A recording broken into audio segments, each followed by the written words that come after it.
सबको इंतजार है कि इस बार कितनी सीटों पर आखिर आपकी पार्टी लड़ने जा रही है।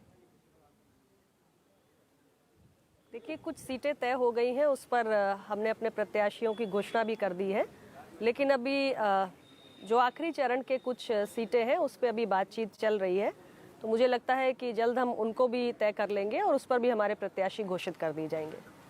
जी अनुप्रिया जी, बीजेपी और आप दोनों ही सीटों पर सहमति की बात कर रहे हैं, तो सीटों का आखिर ऐलान कब तक होगा?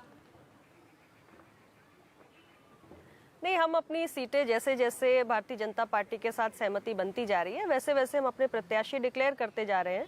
आपने देखा, हमने रामपुर की स्वार टांडा सीट पर प्रत्याशी की घोषणा कर दी,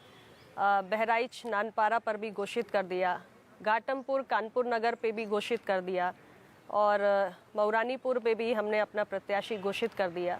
तो इस प्रकार कई सीटें जो हमारी क्लियर हो गई हैं उस पर हमने प्रत्याशियों की घोषणा कर दी है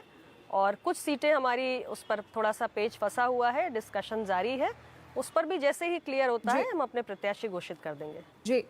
अनुप्रिया जी, आपने रामपुर की जो स्वार सीट है वहां पर हैदर अली खान को उतारा है, आपको क्या लगता है कितनी मजबूत छवि है यहाँ पर हैदर की अब्दुल्ला आजम के खिलाफ?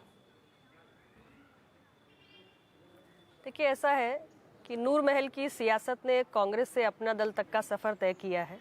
और आज एक युवा उच्च शिक्षित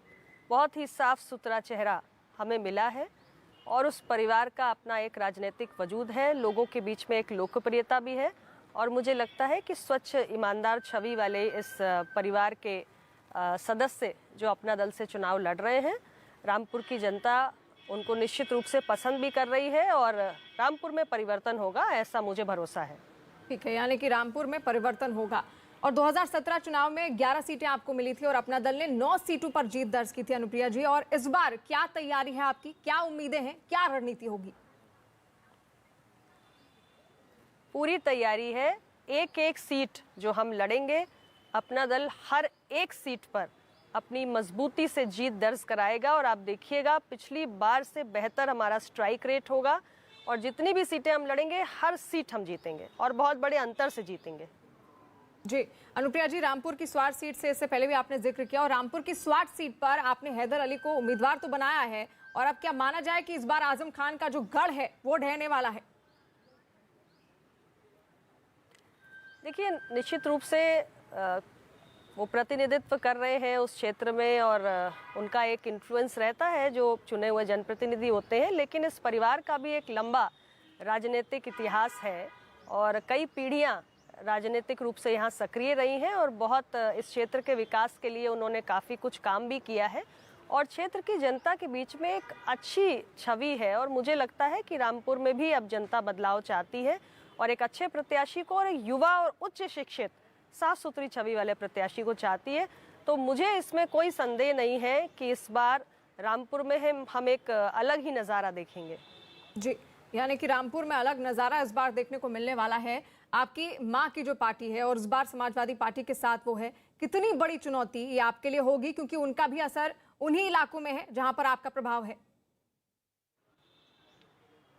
देखिए, अब चुनाव है तो संग्राम तो होगा ही, लड़ाई तो होगी ही, लेकिन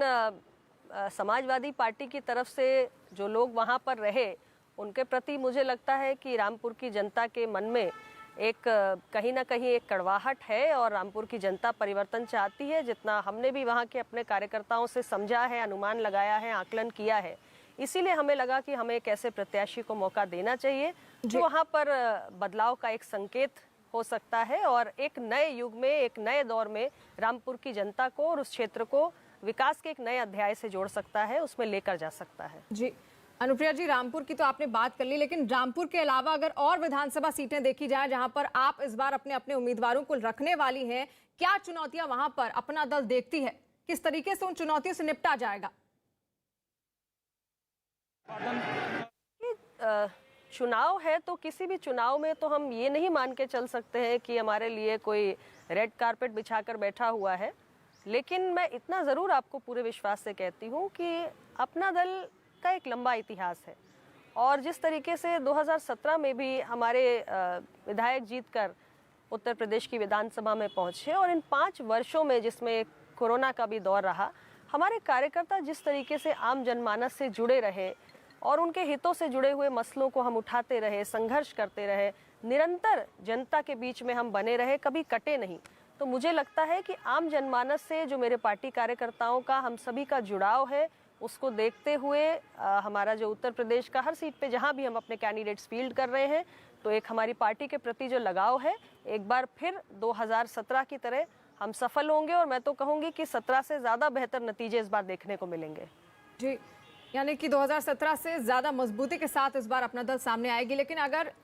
मैं उपलब्धियों की बात करूं, बिल्कुल, एनडीए की उपलब्धियां तो हैं ही, लेकिन अगर खास उपलब्धियां अपना दल की हैं तो क्या क्या उपलब्धियां जनता के सामने अपना दल द्वारा रखी जाएंगी?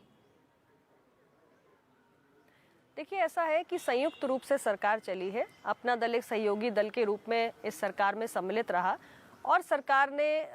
भारत सरकार ने, उत्तर प्रदेश सरकार ने, दोनों ने साथ में एक संयुक्त प्रयास के माध्यम से, एक संयुक्त विजन के अंतर्गत उत्तर प्रदेश के अंदर विकास के और समृद्धि के, खुशहाली के नए मानक स्थापित किए हैं। हर ज़िले में आज एक मेडिकल कॉलेज बन रहा है, स्पोर्ट्स यूनिवर्सिटी बन रही है, आयुष यूनिवर्सिटी बन रही है। प्रदेश को एक नया all India institute of medical science मिला है। करोड़ों लोगों को पीएम किसान योजना के तहत 6,000 रुपये की धनराशि मिली है। हमारे उत्तर प्रदेश के अंदर करोड़ों लोगों के जो बेघर थे, जिनके सर पे छत नहीं थी, उनको पक्के मकान मिले हैं, शौचालय मिले हैं, एलपीजी गैस का सिलेंडर मिला है। ऐसी कोई ना कोई योजना ज़रूर है जिसका किसी न किसी, हर परिवार में लाभ ज़रूर पहुंचा है। किसी को आयुष्मान भारत का कार्ड मिला है, तो किसी को गैस का कनेक्शन मिला है।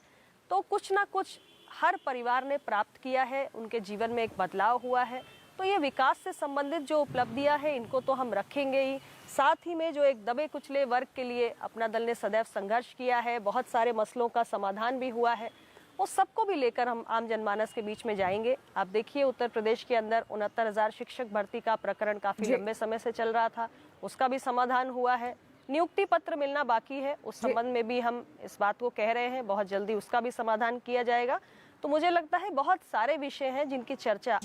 यानी कि तमाम मुद्दे हैं जो जनता के सामने रखे जाएंगे। एनडीए की ओर से, अपना दल की ओर से, बीजेपी की ओर से बहुत शुक्रिया अपना वक्त न्यूज़ 18 को देने के लिए, हमारे साथ जुड़ने के लिए।